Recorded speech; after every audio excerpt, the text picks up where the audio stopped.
جی مننه شیخ صاحب. ظاهر محمد د داروړې کوټ کس نه وایس میسج کړل. السلام علیکم ورحمۃ اللہ وبرکاتہ. وعلیکم السلام. شیخ صاحب انشاءالله د الله پاک په امید کوم چې تاسو به خیر په خیریت سره وئ.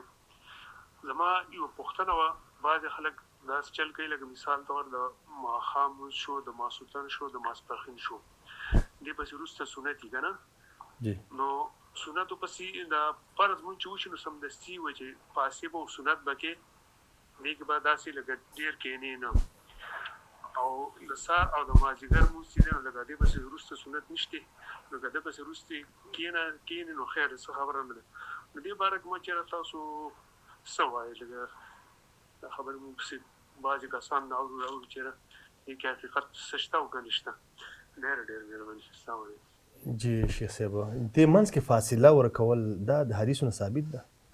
نه محترم وروره، دې کې دې سړي چې دی دا مسله ورټه کړې ده. مقصد دا دی چې په دې کې مسله دا ده چې مونځ دې کله وکړو نو ته به اذکار وایې، که هر مونځ وي هغې پسې سنت شته دی او که نشته دی، اذکار به وایې. د نبي صلی الله علیه وسلم نه چې دی اذکار ثابت دي او ډېر ښکلي اذکار نبي صلی الله علیه وسلم بیان کړي دي. په هغه ذکرونو کې یو ذکر چې دی هغه اللهم اعني علی ذکرک و شکرک و حسن عبادتک، دا ذکر نور اذکار هم د نبی صلی الله علیه وسلم نه وارد دي. نو ته به هغه اذکار وایې، د هغې نه وروسته به چې دی سنت کې، دا صحیح طریقه ده. حتی چې نبی صلی الله علیه وسلم حدیث کې راځي، صحابه فرمایي چې موږ ته به نبی صلی الله علیه وسلم امر کوو چې الله نو صلات بصلاه، چې موږ فرض مانځه پسې بل لمونځ فورا نه کړو.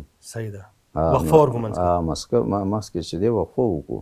نو مقصد دا دی چې دا هغه ځای نه سړی وخوځېږي، یو ځای نه ځای بدل کړي، بل ځای ته لاړ شي، یا چې دی منځ کې اذکار وایي، نو فصل جدایي به چې دی راولي. نو صحیح خبره دا ده چې د مانځه نه فرض مانځه نه وروسته که هغې پسې سنت شته دی که نشته دی، هغې ته به چې دی ذکر کې د نبي صلی الله علیه وسلم نه چې دی اذکار وارد دي. او نبي صلی الله علیه وسلم ګوره په مسجد نبوي کې هم چېرته سنت نه دي کړي، حالانکه مسجد نبوي کې د مانځه ډېر اجر دی. نبي صلی الله علیه وسلم به مونځ به چې دی جمع به یې ورکړه، اذکار به یې وویل، بیا به نبي صلی الله علیه وسلم لاړو خپل کور کې به چې دی مونځ کوو. نو ګوره داسې جداوي بیا راوسته منځ کې. نو مقصد دا دی، صحیح خبره دا ده چې نه په منځ کې به یې لږ غوندې کې څه فصل راولي.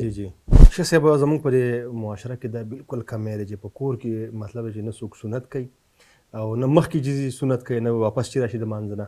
نو دا نبي علیه السلام په کور کې کړي دي، هم څه حکمت خو که نه؟ زه یم چېرې ماشومان ګوري لکه نارینه چېرته په کور کې. مقصد دا د حکمت خپله نبي صلی الله علیه وسلم ښودلی دی. نبي صلی الله علیه وسلم فرمایي چې لا تجعلوا بیوتکم قبورا. نبي صلی الله علیه وسلم فرمایي چې تاسو په د خپلو کورونو نه قبرستان مه جوړوئ. قبرستان کې مړي پراته وي، الله ذکر نشي کولی، هغې نه وخت چې دی تللی دی. نو نبي صلی الله علیه وسلم فرمایي چې دغه شان دی د قبرستان غوندې کې حالت مه جوړوئ کور کې. هلته چې دی تاسو څه کوئ؟ هلته مونځونه کوئ، ذکر کوئ، د قرآن کریم تلاوت کوئ. نو په مانځه په کور کې چې دی مونځ کول پکار دي، غیر د فرض مانځه نه.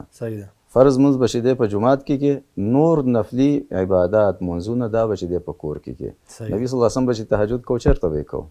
کور کې به کوو. کور کې به یې کوو. چېرته نبي صلی الله علیه وسلم د تهجد لپاره د شپې غیر د رمضان نه هغه 3 شپې چې راغلې نور نبي صلی الله علیه وسلم حالانکه یو دروازه وه منځ کې، بس دغه ځای نه به راووتو مسجد نبوي ته به چې دی رادننه منبر. سبحان الله. نو مقصد دا دی چې کور کې کول پکار دي. کور چې داسې د عباداتو نه خالي پرېښودل. بل دویم دا دی چې لکه تاسو څنګه ویل، په دې سره هغه د کور هغه ماشومان، د کور هغه ښځې هغې چې دی تربیت اخلي. بالکل.